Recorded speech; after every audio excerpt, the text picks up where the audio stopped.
দেখো গাইস, আমরা একটা রেস্টুরেন্টে আসছি, বৈশাখী রেস্টুরেন্ট 2। ওটার মধ্যে আমি এই ফালুদাটা অর্ডার করছি। মজাই হইব। এই যে দেখো গাইস, ফালুদাটা। উফ, এই যে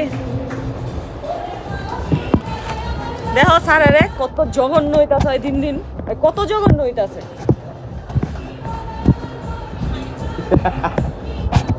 আপনি তাকান তো আমার দিকে। ভাইয়া রাস্তা করেন। এই ফ্রেশের পানি বেশি আরে অনেক মানে ফ্রেশের পানি করতে করতে পাগল হয়ে গেছিল। অ্যাপেল বেশি দিছে ফালুদায়, অ্যাপেল বেশি দিছে। আমার কাছে এইটা অনেক ভালো লাগে। কি কয় এটা, সাবুদানা। কি নাম তোমার বন্ধু? মোহাম্মদ সানাউল্লাহ। সানাউল্লাহ। ওর বন্ধু একটা আছে সানাউল্লাহ সানি বদমাইশ। ঠিক আছে। কি শুরু করছেন? জুস করেন। পাইলে চলে গেছে তো। মার খেতে হইব? না খাইয়া কিনে আপু, না খাইয়া মনে করতেছো? যেমন আইম নো ভিডিওটি ক্রপ করাইলাম কি খাইবা? রোস্টি নাও। এই না নাও, আর একটা বার আপনি করেন, নাও, নাও। বাইক নিয়ে ঝুলামু, আমি কি করব? ফ্যানের লগে ঝুলামু।